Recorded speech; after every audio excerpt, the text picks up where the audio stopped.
Good day, everyone. Welcome to our new episode of the Group Chat Podcast with ABC, the show that talks about life, friendship, and everything nice. I am A, the mysterious brother of all. This is B, the explicit Bessie. Hi guys, this is C, the fairest of them all. Welcome to our podcast. Hello, chatters. Hi! Kamusta? Hi! Um, Masaya. lang. Bakit kaya masaya si C? Meron ata siyang i-share sa atin. May i-share mo ba sa atin? May Ang sisya po kasi alin? Wala naman. Wala Di kaya? i-share. Wala i-share. Congratulations again! Ayan! Nasisilaw ako! nakuha niya po ang singsing nung kaarawan ko. Yes. Ay, happy birthday! Pero hindi Bakita po rin natin kami. ang happy birthday si A at saka si C. Nag-birthday sila. So, Yes. 31 na sila, guys. Mga ate and kuya ko na Wow. sila. Talaga ba? Nag-age Ate at kuya na drop siya. naman kami for how many Yes. months? For how many months? So, ayun. Naabot ka din dito. I know. So, yun lang. Thank Ayun. you. Thank you. Bakit ako thank you? Thank you Kaya- ako nga pala. Kaya, Kasi- ang color for the day ay pink dahil yun nga, in celebration of their 31st birthday at syempre in celebration of the engagement of C. See. Yan. Thank you. Love, love, love lang. Oh. Parang Dahil hindi dyan, siya pink no? Parang red pa din eh. Hindi Nagre-reflect yan talaga sa red. actually, siya pa yung nagsabi sa atin na magpipink tayo. Kasi, tinatamad ako mag-base kasi hindi pa ako naliligo. So, ayokong magpalit ng madudumihan lang. Pero pink to. Tinanong ko nga, anong color tong suot ko? Parang pink, sabi niya. Hindi na ako nagpalit. Parang pink. Parang Okay. pink eh. O, bakit lang. kayo yung last? Di po tayo stricto sa kulay. Isang Ano tao lang dito? talaga yung stricto dito sa akin. Okay lang yan. Pagbigyan ng in love about. Last Bakit week, pinag-init po kami dahil Oh. hindi po pure green ang suot namin. Oo nga. Makabawi man lang. Bago. Okay. Start na natin kung anong Yes. topic natin. Ready Yeah. ba kayo? Sa mga hindi nakapanood nung episode 1 namin, meron kaming palaro. Ruleta. Palaro. Oo. Ayan, i-share na ni C. Okay, itong palaro na to, pipiliin kung ano yung magiging topic for the day. A3. Oops, oops, oops, oops. Okay, A3. And the question would be, when do you think enough is enough? This is a general question actually, not just about relationship or whatever, about life in general. When do you think enough is enough? So since last week we start from A, B, and C, and this week will be CBA. No, why don't we start with B? Alam Lagi na lang nyo, si A and C. CBA because you are the you are the one who started this clash. Alam nyo, nag-enjoy ako dyan sa bawian ninyong Gusto dalawa. niya lang talaga akong bawian talaga. Nag-enjoy ako dyan sa babawian nyo. Nakakainis. Hindi mo lang benefit ako. And then next week si B naman ang mag-start. Walang ganon. Diba? Babalik sa'yo yan ni C, for sure. Kailan lang? Okay. Enough is enough. When? So, sino? Me or you? It's you, girl. You, di ba? Me? Me?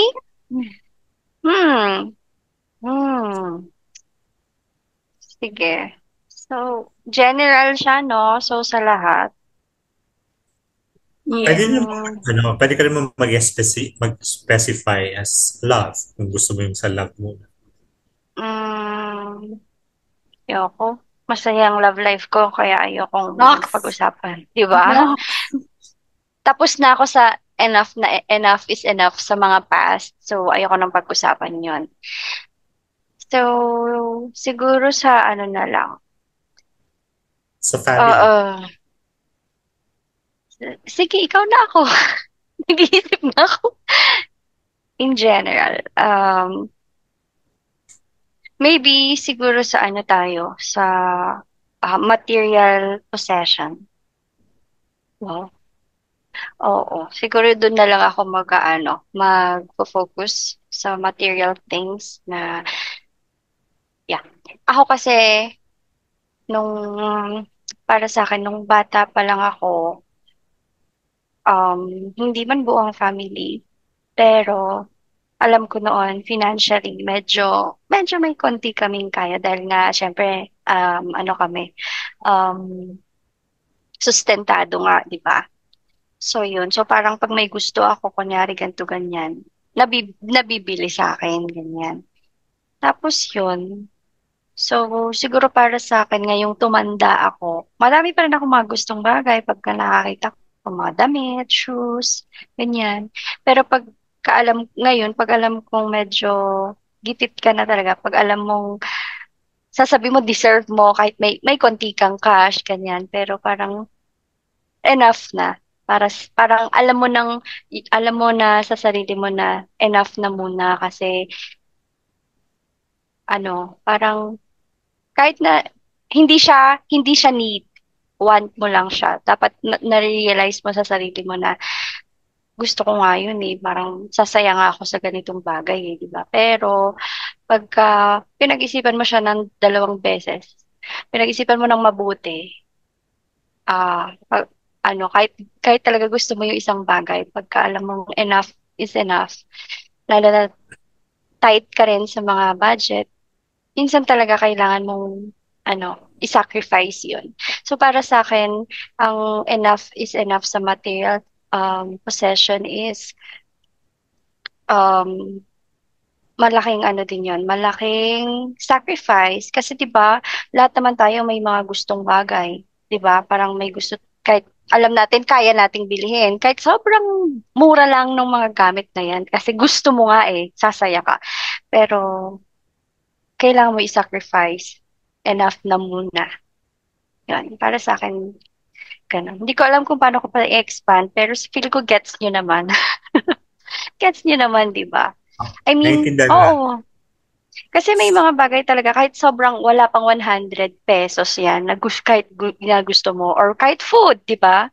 Pero sabi mo, nagtitipid tayo, ganito, ganyan. Yan mo na, enough na muna, okay lang. Parang, kailangan, okay lang. Parang dapat tanggapin mo na okay lang na na tanggihan mo yung sarili mong labanan mo yung sarili mo.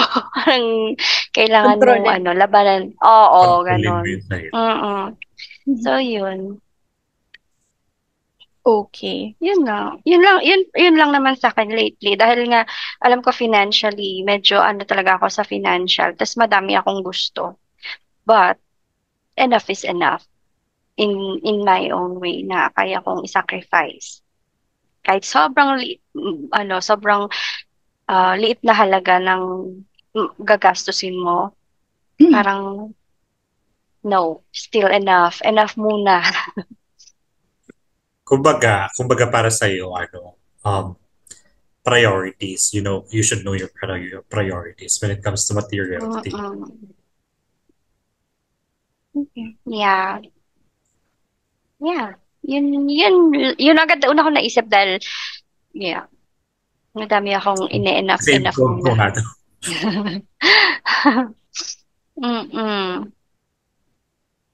So yun, for me, that's the definition of, or that's my answer to the topic or to the question.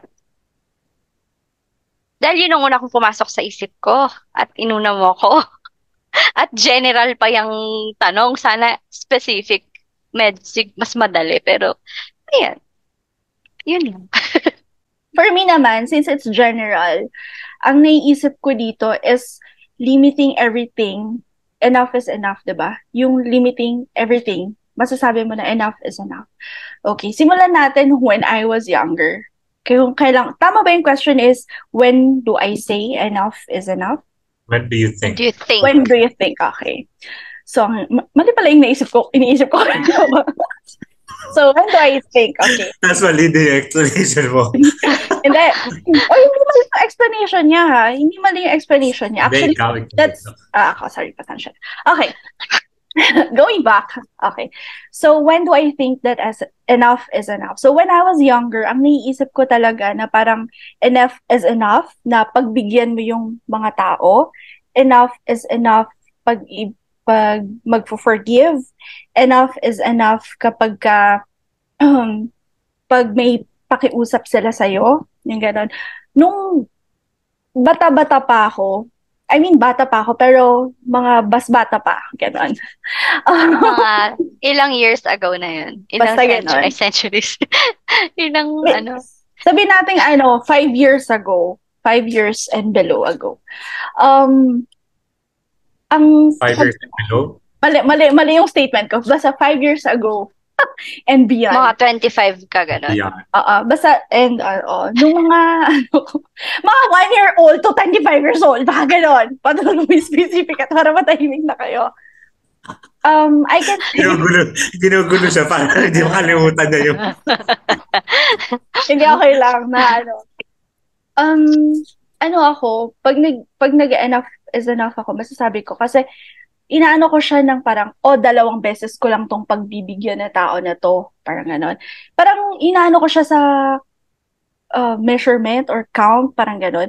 Sinasabi ko na 3 beses ko lang tong papatawarin na tao na to. Parang in a relationship, kahit dati pa. Kahit naalala ko, meron tayong topic dito sa sa podcast na parang about forgiveness, na may naitanong about forgiveness. And ang parang sagot ko nun is kapag by boyfriend, mga 3 beses lang. Mga ganon ako dati. Ganon ako mag-isip na enough is enough na. So, pero growing up, na-realize ko na parang yung mga tao sa paligid is minsan hindi ngayon nila gusto yung mga sitwasyon nila sa buhay. Parang for example, nagkakamali sila, paulit-ulit yung pagkakamali nila, hindi lang 3 beses, nagmo-more than 3 beses pa. Kasi, minsan, hindi pa rin sila natututo talaga. Parang ganon. So, parang, mas naintindihan ko, growing up, mas naintindihan ko yung mga tao. Kaya, mas lumawak yung pag-iintindi ko or mas lumawak yung pag-iintindi ko dun sa statement na enough is enough. Kasi for example, may hihiramin yung isang tao sa'yo. So, hiram siya ng hiram, ganyan. Nung bata pa ako, parang maiinis ako na, 3 beses ko lang to pahiramin ng ganito. Parang ganon. Pero, nung tumanda na ako, mas naisip ko na parang yung sitwasyon niya, mas naintindihan ko, parang ganon. So, ngayon, na tumanda na ako, ang ano ko na ng enough is enough. I think enough is enough if wala na yung parang nararamdaman ko dun sa tao. Parang yung reason mo kung bakit ka ba nagpo-forgive. Ba't ka ba nagpo-forgive? Kasi mahal mo yung tao, diba? Yes. Bakit? Yes, ma'am. Bakit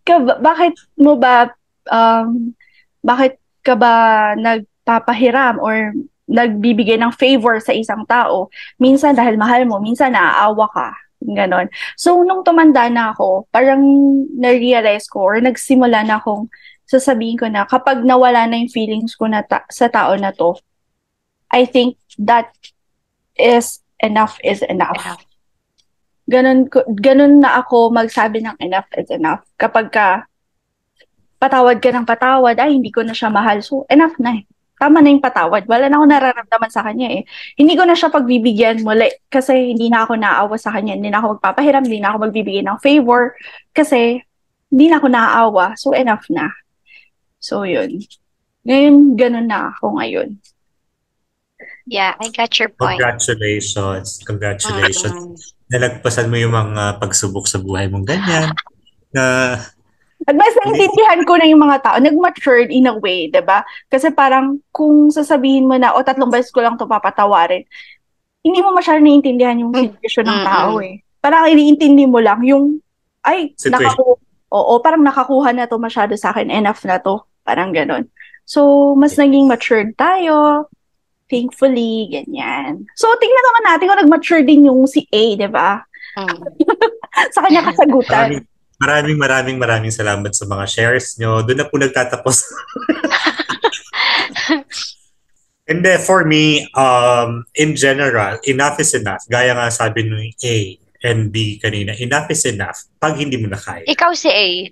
Ay, ni B, ni C, at ni B. Sabi nila, pag hindi mo Walang D. B. Ay, okay. Enough is enough pag hindi mo na kaya. Diba? Kasi bakit mo pipilitin ang sarili mo? Bakit mo pipilitin ang sarili mo to give more kung hindi mo naman nakaya, diba?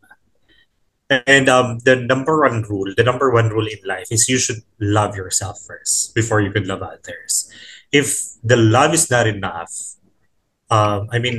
if your love for yourself is not enough, you can provide for the others. Ulitin mo yun, C. Ulitin mo yun, A. Sorry. Ano yun, magpo-post po kami. Ano po yung kanta, C? Ano po yung kanta? Forever started. Sabi mo kasi yung basta may sinabi kang basta yung inentra ko lang. If your love for yourself is not. When it comes to love naman, enough is enough pag nag-drain ka na. Diba? Kasi syempre, you cannot water the other people's feelings and everything. Pag nade-drain ka na eh. Kumbaga, you don't have the material to give to them.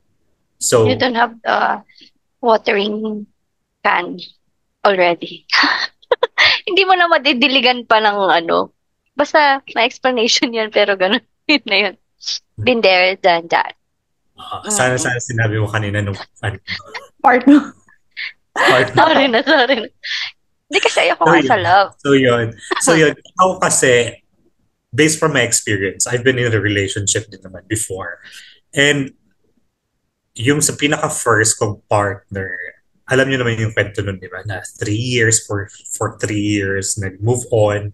And then for a year, talagang parang pinipilit ko pa rin na kausapin siya, balikan niya ako, ganun. May mga kwento pa akong mga sinabi sa inyo. Yun alam yung feeling ko, parang for me, after a year, parang naisip ko sa sarili ko na siguro tama na. Kasi wala naman patutunguhan. Diba? So parang enough is enough when it comes to love. Pag wala ng direction yung relationship. Yung relationship. Not just the relationship, but of course, yung parang kumbaga yung buhay mo. Kasi usually naman, enough is enough, nangyayari lang naman yun kung yung pagod ka na gusto mo makipaghiwalay or kaya hiwalay na kayo pero gusto mo pa rin makipagpalikan. And pinipilit mo pa rin yung sarili mo sa kanya, gano'n. Pag wala ng direction yung relationship or yung sarili mo, that's enough for you, di ba? Pag nakikita mo na yung sarili mo na lugmok na, then that's enough, di ba? Pero, yes. Pero madaming hindi nag-acknowledge yan dahil pag mahal talaga, wala patayan na kung patayan. Di ba? May mga ganun. Pero syempre, case-to-case basis, di ba? Kumbaga, kung alam mo yung kasal na kayo, syempre paglalaban mo, di ba? Dahil sabi ko nga, nandun na yung nandun na yung commitment nyo talaga. Pero pag yung mga kagaya lang na boyfriend-girlfriend or boyfriend-boyfriend, girlfriend-girlfriend relationship, I think that depends on the situation. Kung matagal na kayo at kaya nyo pa rin ng mga ayusin, then that won't be enough, di ba?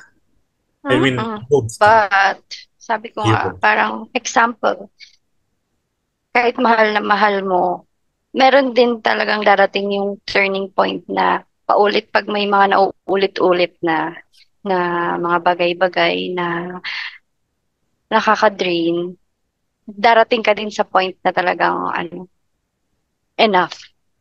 Oh, Kahit mahal mo yan, may kasal kayo, may anak kayo, pag talagang minsan, okay, kaya mo pa, tiisin mo pa, pero parang one day, isang araw, darating one ka din day, sa, isang araw. mm dahil kahit alam mo na ngayon, in your present time, mahal na mahal ko to, hindi ko i-give up, galit lang ako, papatawarin ko pa rin. Pero in your future, tas ganun pa rin, nang ganun yung nangyayari, walang pagbabago. Kahit mahal mo yung tao, darating ka din sa enough. Because I've been there. Gaya nga nung sabi ni B earlier, if the love is not there, that's enough. That's enough, di ba? Kahit na pagmamahal mo lang sa sarili mo, yun lang naman talaga yung kailangan din. And then, yung sa material things naman na sinasabi ni C kanina, I think more on priorities. We cannot say enough because humans are born to be materialistic. Not materialistic, pero yung mga tao kasi hindi sila nakokontento. So with what they have, diba? They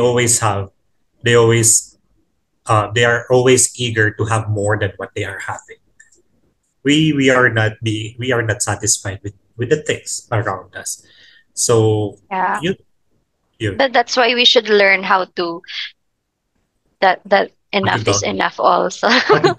I mean, di ba, yun nga, kaya nang sabi mo, tayong mga tao, born na ganyan. So, dapat, hindi lang sa mga bagay-bagay na natidrain tayo, nag-enough. Dapat sa mga paggastos or material things, dapat matutod na rin tayo talaga pag enough din.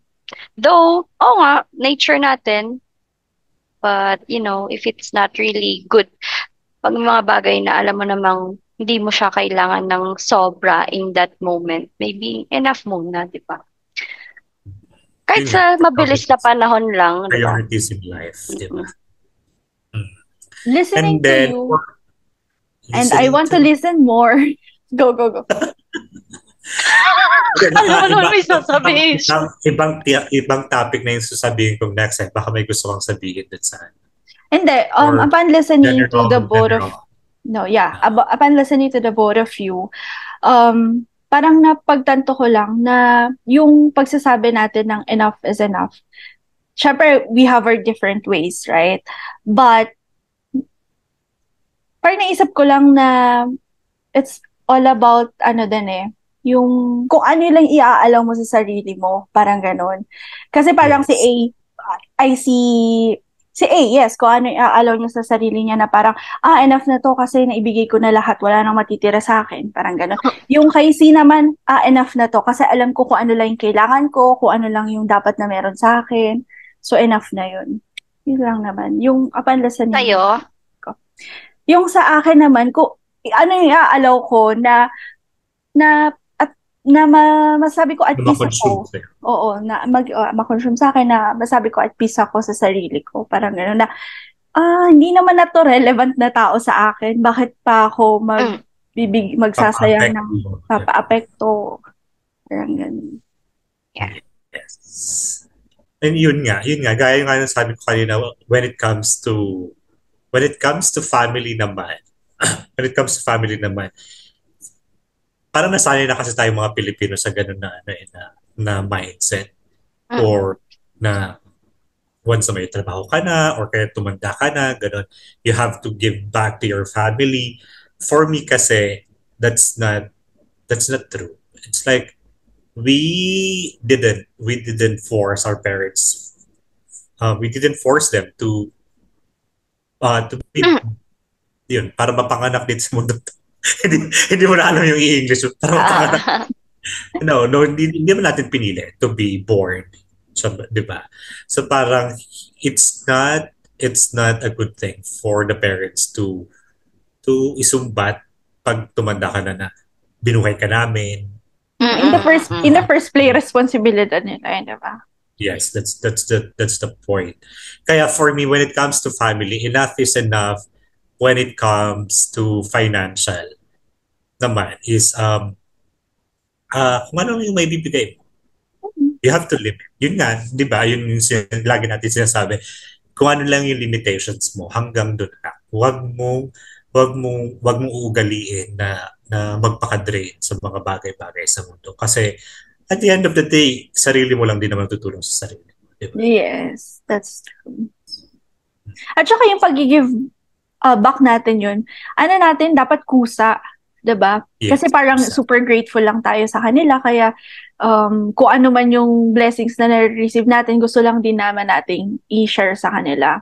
Pero pag nabibigay na, parang pag nagiging obligasyon na kasi natin, parang na hindi mo na obligasyon yung sarili mo, obligasyon mo na sila, I think tama na, 'di ba? Alam mo yung nagpapakapagod ka na ng bonggang-bongga, para lang mabuhay sila, ganun. Tapos sila pa, lang, pa happy-happy lang. Kumbaga. Ayun naman ang Siyempre, pangit. Yun naman ang hindi maganda. Pag happy-happy. Though hindi naman natin may iwasan yun kasi may mga family din naman talaga dyan sa Philippines or kaya anywhere in the world na ganun, di ba? Na talagang inaasa sa anak nila or kaya dun sa mga next generation. And hindi na sila nag-effort, di ba?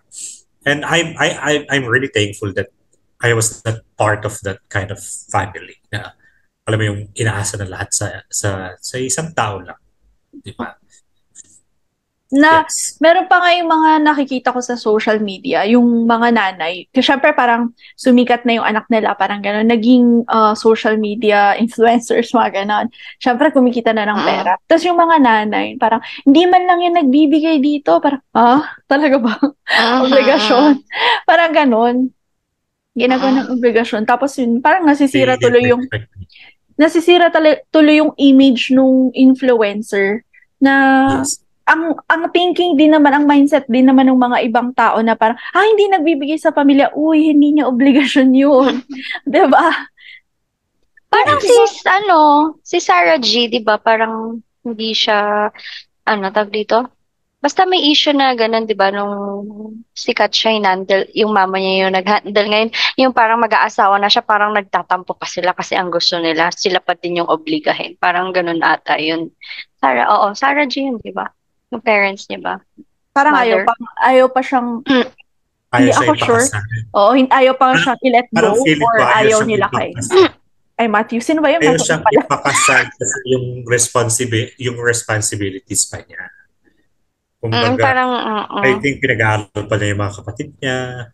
Nakatapos na yata, kaya parang gusto niya parang tapos na yung responsibilidad ko. So yun, ganun. Enough is enough pag nade-drain ka na or hindi mo na kayang ibigay yung mga bagay na hinahanap sa'yo or hinihingi sa'yo. Or, wala ka na talagang ibibigay. Wala nang matitira sa sarili mo, di ba? Enough na yun.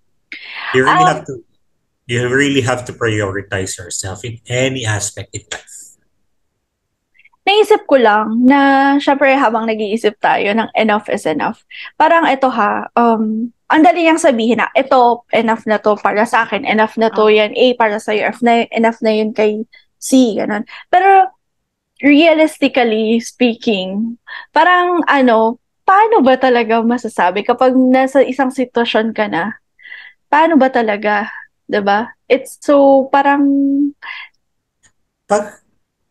di ba? Minsan kasi ang hirap din eh. Parang minsan ito na yung sinasabi natin. Pag yung mga lang medyo mabababaw lang na sitwasyon. Pero pag yung parang mga examples niyo na sa love life, parang ibinigay mo na lahat, ayaw mo talagang pakawalan, pero wala ka nang nakukuha dun sa relationship o dun sa tao, pero mahal mo pa rin. Paano natin i-advise yung mga listeners, yung mga chatters, na, uy, enough na yan. Parang gano'n, paano natin sasabihin sa kanila? Syempre, wala na sila sa katinuang isip. Wala na katinuang isip. Yun, dun na. For me, pagdating sa love, talaga, pag yung pagmamahal mo sa sarili mo is masyado ng mababa, I think that's enough. Kasi, gaya nga ng sabi ko kanina, hindi mo may bibigay isang bagay na naglalak sa sarili mo. Di ba? So pag yung pagmamahal mo sa sarili mo, hindi naman enough, paano mo mamahalin yung ibang tao? Diba? Ang mangyayari na sa'yo doon is parang magiging parang magiging alila. Ng pag-ibig ng tao na yun? Alila ng pag-ibig ng tao na yun. Parang parang may isip mo na unahin na lang siya ng unahin without even thinking na wala na nangyayari sa buhay mo. Di ba? Yun. For me, for when it comes to love, yun. Pag kulang na kulang ka na sa sarili mo, or yun, pag kulang na kulang ka na sa sarili mo, hindi mo na dapat pilitin pa. Sa akin naman, kasi based sa experience ko, pag mahal na mahal ka yung tao, sobrang lahat nagpapatawad, lahat ng pag-iintindi, kahit na ulit ilang beses, ginawa ko na yan. Tapos, dumating na lang din talaga ako sa point na nasisira na talaga yung mental health ko. Hinayaan ko pa rin, go pa din. Hanggang sa, doon na nga, katulad na sabi ko kanina, darating ka din talaga sa point na kusa na talaga na mauuntog ka na lang talaga na bigla na enough. Dahil kahit ilang beses ilang beses na yung chance, yung sana, lalo na pag yung mga bagay na napag-usapan naulit na, ganun pa din, wala nang pagbabago. Yung kahit ilang beses mo nang in-explain na ganito, ganyan, walang nangyari. Kahit ilang years na kayo, kahit may kasal, may asawa, mag-asawa na kayo, may mga anak kayo, darating ka din sa point na talagang nasisira na yung utak mo. Tapos bigla ka na lang marirealize na, tama na, ayoko na. Mahal mo yung tao pero darating ka, hindi pa siguro dumarating sa part ng iba yon dahil mahal pa nila, andun pa yun. Pero darating yun na mauuntog ka, para ka talagang mababagok na ayaw mo na. Tapos ayaw mo na talaga. Kahit ano pang sabihin ng mga family na nandyan na ayusin pa. Doon na talaga yung enough. Kasi basta yung nangyari sa akin ngayon, kaya masaya ako kasi hindi na naman perfect yung simulan namin eh. May mga limits din kami na naulit na pinag-aawayan. Pero nakita mo yung pagbabago, nakita mo yung dedication, yung nirerespeto ka sa mga ayaw mo, sa mga ganon, hindi na ulit. Ano pa tapos in a short span of time pa lang, yung huli, yung past, in that 7 years, paulit-ulit, walang nagbago, doon ka na talaga tama na. Yun. Kusa na lang din talagang darating or bigla na lang papasok sa sarili mo yan na enough na. Based on my experience dahil ako yung taong pagmahal ko yung tao, sige, go. We know. Kahit sobra yung mental health mo, sobrang nasisira na, sobrang hindi pa yun enough talaga. Minsan kusa na lang yan pagka mafe-feel mo na lang na enough na. Hindi mo mape-predict, hindi mo din ma-dictate yan sa sarili mo na ayoko na. Kasi meron yung time na galit ka lang. Baka galit ka lang. Kasi pag di ka nagalit, hahanapin mo pa din yung tao dahil mahal mo, di ba? Hindi. Kaya kahit nasabihin mong enough na, sasabihin mo sa isip mo enough na, but sa heart mo hindi yun yung sinasabi. Yun nga eh. Darating yung time na both sabay yung sasabihin nila na enough. Doon mo masasabing enough is enough pag yung heart mo at saka yung isip mo nagkasalubong sila. Yun nga. No, hindi lang yung yeah. Ano din kasi talaga yun it depends on your choices in life, di ba? Yan din naman. Pwede din, oo. Ayun ako nasa ngayon dito. Oo, din naman. Ako din, ko din naman siya. Oo. Gaya nung sabi ni si kanina, mahal niya pa yung sarili niya pero hindi na siya stable, mentally stable. Pero pinili lang niya na wag nang mahalin yung tao. Depende na rin sa tao talaga yan, kung gaano ka-strong yung niya. Yeah.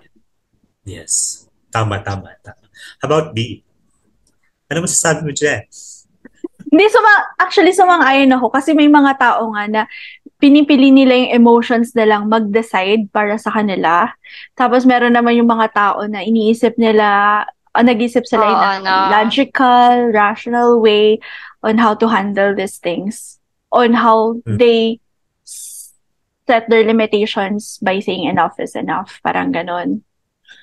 So, may iba-iba tayong tao. So, parang hinuhope ko lang sa mga chatters natin na kahit sana sa isa sa amin, meron silang nakarelate and meron silang makuha na sana bago sila dumating sa point na parang ubus na sila, drain na sila, yun, makapag-isip sila or makapag-decide sila ng mabuti na sabihin ng enough is enough. So, whatever na bagay, love life, family, financial, sa sarili, career, diba? Spiritual. It will always depend on the choices in life. Yes, the choices in life. Okay. So, yes. Ang gaganda lang topic natin lately. Parang napapaisip din tayo na parang while talking, parang tapos while listening, parang uy, oo nga, tama yun. Parang sa una, parang ito lang masasabi ko. Pero habang nag-sharean tayo, ay, dami ko palang pwedeng masabi. That's true. Kaya kahit mauna kang salita, okay lang. Kaya next week, ikaw ulit. Yes, at dahil doon, may mga nabasa akong comment sa post ko. Oh, yeah. Sabi nila dito, sabi niyong isa dito, hindi ko na lang sila papangalanan kasi baka, hindi na tayo nagpaalam. Hindi tayo nagpaalam eh. Sabi niya, enough is enough when you're unhappy, unsatisfied, demotivated, and it's affecting your mental state of equilibrium. Pero if you show an unconditional love, willing to suffer in pain for the sake of it, then enough will never be enough. Ooh! Perfect for the past of us. Diba? So sabi ko sana pero para masyadong as na lang. The path of us. Kasi Aiden may past na siya. Okay. Well, diba? Which is true din naman. Yun nga, choice mo. Kung kaya mo pa, this is not enough. Kaya, ano yung last ano niya? Line? Last line niya. Sabi niya, if you show an unconditional love, willing to suffer in pain for the sake of it, then enough will never be enough. Okay. No, so mas naintindihan natin ngayon kung bakit may mga taong hinihintay pa nila na mauntog. Oo. Because of We've been there.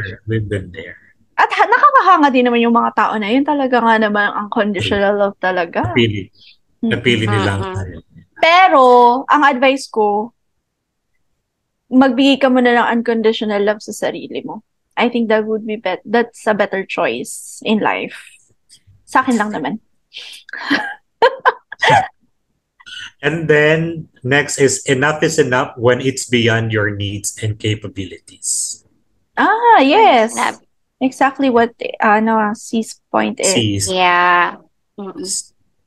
And then last is enough is enough when you simply can't take it anymore, but in the end, depende yan sa'yo if you wanted to risk for it or live it. Yeah. Yan, choice mo pa din. Choice. That's mostly naman kasi talaga sa mga situations, it depends on your choice. Our life depends on our choices in life. Tama. So, kung nasa ka ngayon, reflection yun ng mga choices mo sa buhay. Parang ganun ba? That's right. Okay. Kung nasa ka ngayon, yun talaga yung pinili mong maging ganyan ganun ang buhay. Diba? Though there are some situations in naman na we don't choose to be in that situation.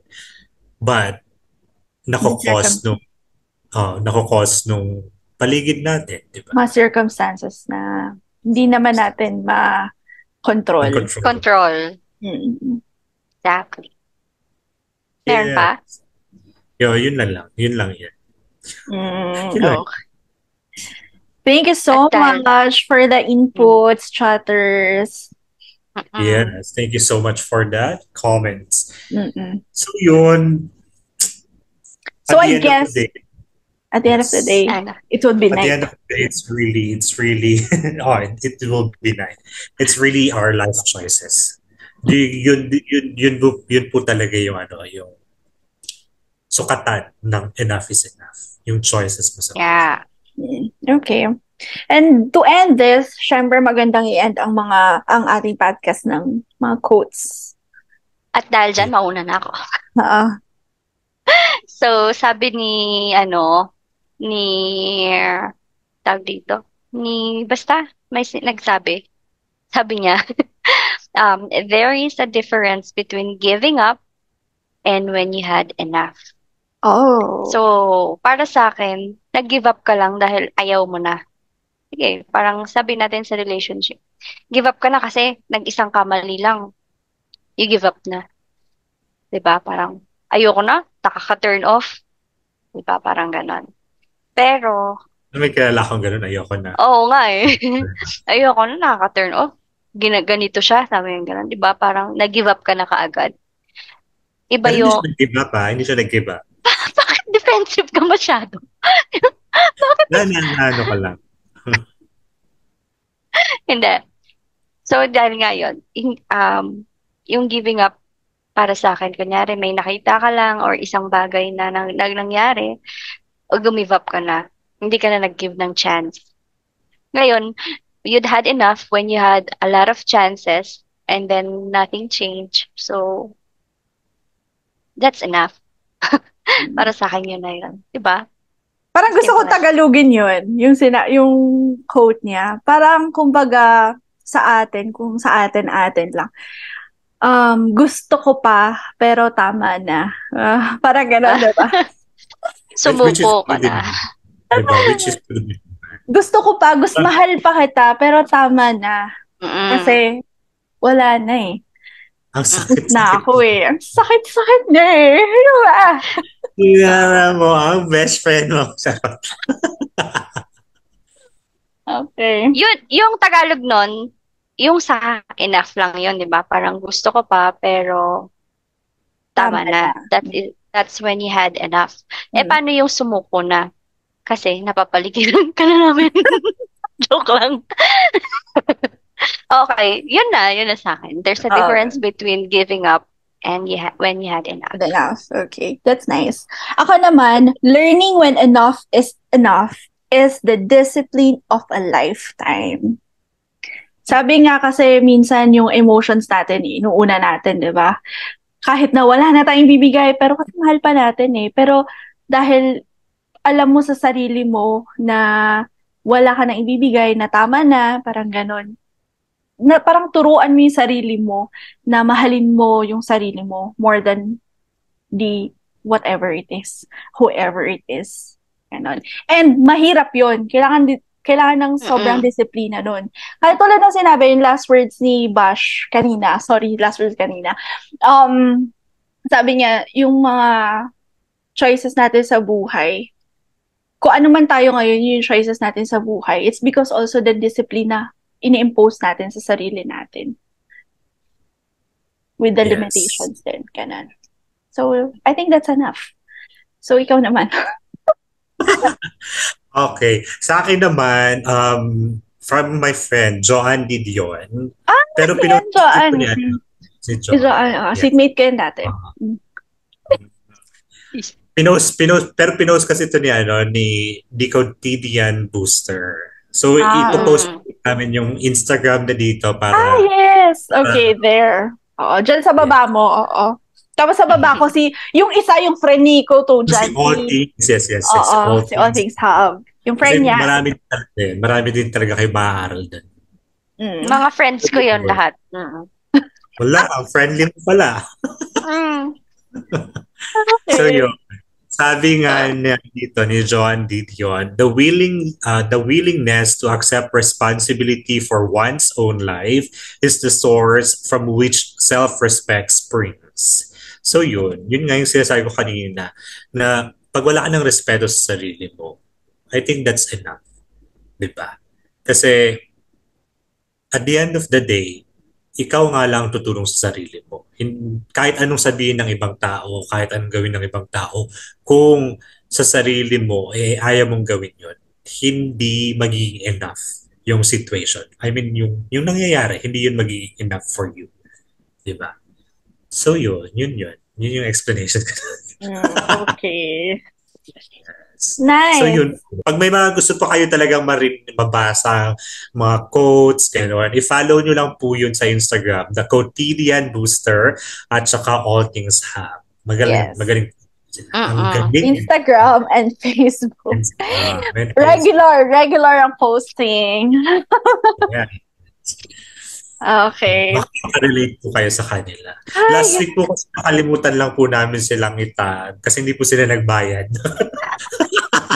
Hindi po sila nagbayad na ano nila. Walang lagay walang lagay Okay, I think it's enough. I think that's Yeah. Enough na. Okay. What a nice topic we had naman. Talagang gumalaw ang mga brain cells.